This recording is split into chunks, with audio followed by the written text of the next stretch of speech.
When everyone had lost hope, the room had become a place where even silence felt heavy. Machines hummed softly, their rhythm more reliable than the breath of the little girl lying on the bed.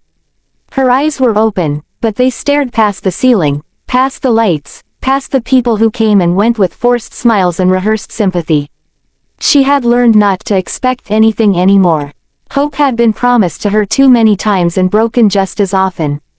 Her name was Ira. Once, she had been a child who ran through wide hallways of glass and marble, her laughter echoing louder than her footsteps. Once, she had believed the world was kind because it had always been kind to her. She was the daughter of a powerful man, a man whose name opened doors, whose signature changed lives, whose voice was followed without question. But power had limits. Money had limits. Influence had limits. And none of them could move her fingers when the accident stole her body from her. The night everything changed was ordinary. Too ordinary to be remembered clearly. A car ride, rain on the windshield, a moment of distraction, a sound like the world breaking in half. After that, there were sirens, white lights, and voices shouting words she couldn't understand. When she woke up, she couldn't feel her legs. When she tried to scream, nothing came out. Doctors spoke carefully. They always do. They wrapped truth in soft words and hope in statistics. Severe spinal injury, minimal chances of recovery, years of therapy, lifelong dependence. Each sentence landed like a verdict. Her father stood beside her bed, his shoulders straight, his jaw tight, absorbing every word as if absorbing them could change their meaning. He nodded, asked questions, wrote checks. He believed that if there was a solution in the world, he could buy it. Months passed. Specialists from different countries examined her. Machines were brought in. Experimental treatments were tried. Some promised progress, others offered miracles disguised as science.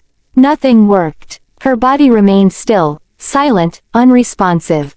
Slowly, the doctors stopped using the word when, and started using the word if. Ira noticed the change before anyone said it out loud. She noticed the way nurses avoided her eyes. The way conversations ended when she entered the room. The way her father's voice sounded tired for the first time in her life. She noticed how hope left quietly, without an announcement. At night, when the lights were dimmed and the world felt far away, she would stare at her hands and try to remember what it felt like to move them. She would imagine closing her fingers, gripping the edge of the blanket, feeling something real. But imagination is a cruel companion. It gives and takes in the same breath.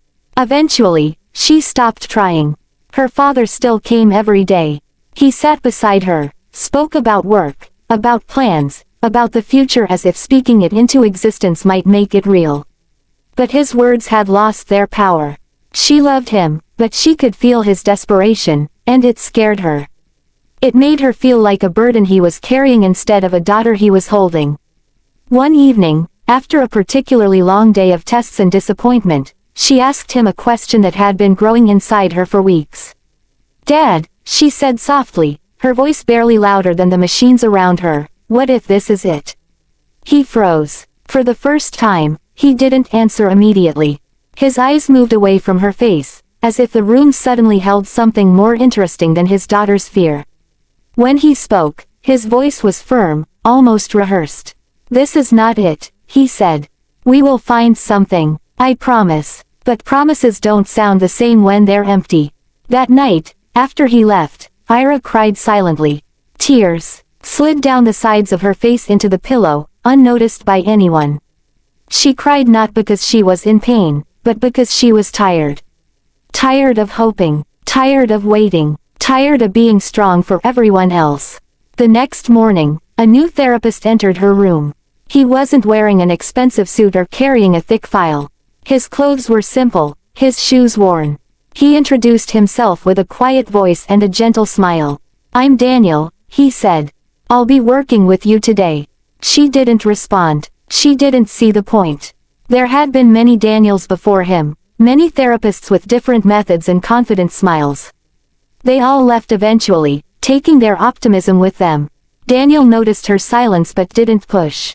He adjusted the equipment, checked her vitals, and moved slowly, respectfully, as if afraid of disturbing something fragile.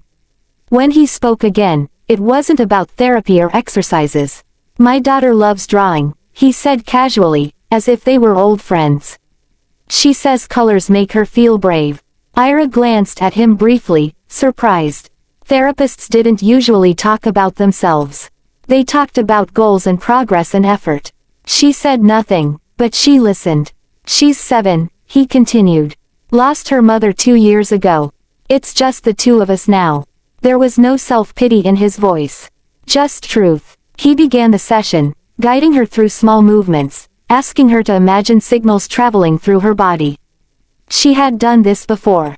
It felt pointless, but there was something different about him. He wasn't rushing. He wasn't watching the clock. He spoke to her like she was still a person, not a problem to be solved. When the session ended, he didn't offer encouragement or false hope.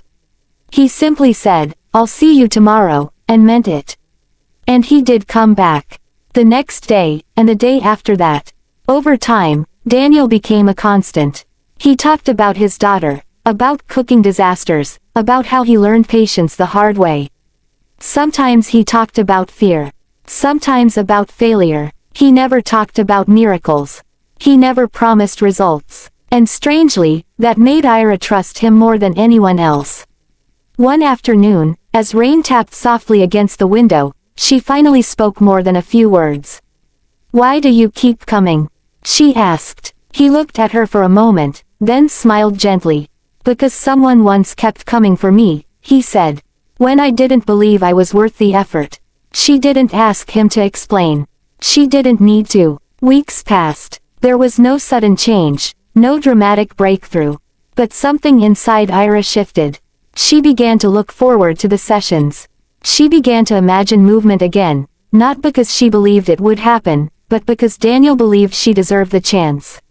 One evening, after a particularly exhausting session, Ira whispered something she hadn't said out loud in a long time. "I don't think I'll ever get better." Daniel paused. He lowered his voice, leaned closer, and whispered back, "Not for the machines, not for the world, but just for her.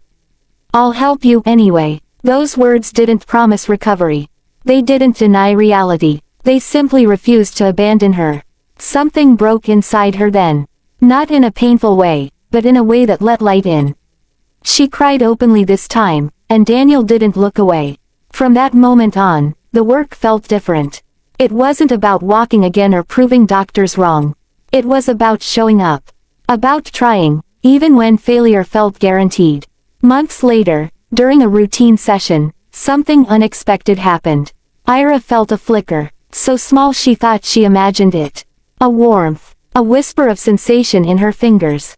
She didn't say anything at first, afraid it would disappear if she named it. But it happened. Again. "Daniel," she said, her voice trembling, I think I felt something." He didn't cheer. He didn't celebrate. He simply nodded, his eyes shining with quiet determination. "Then we keep going," he said. The doctors were cautious. They always were. But tests confirmed what Ira already knew. Tiny progress. Minimal, fragile, but real. Her father watched all of this from a distance at first. He didn't understand how the man with no power, no money, no influence had reached his daughter when he couldn't. One day, he stopped Daniel in the hallway. "Why are you doing this?" he asked. "You don't have to go this far." Daniel looked at him calmly. "Because when everyone had lost hope," he said softly, "someone once told me they would help. And they did." The CEO said nothing. For the first time in years, he felt something unfamiliar. Humility. Recovery was slow, painfully slow. There were setbacks and tears and days when hope seemed foolish again. But Ira was no longer alone in the dark. She had learned that hope didn't have to be loud or dramatic. Sometimes, it was just someone staying when leaving would be easier. Years later, Ira stood on a stage, supported by braces, her steps careful but real. The applause was overwhelming, but she searched the crowd for one face. She found him near the back, standing beside a young girl holding a drawing full of bright colors. Their eyes met. He smiled. She smiled back. When everyone had lost hope, a single father had whispered, "I'll help." And that whisper had been louder than any promise ever made.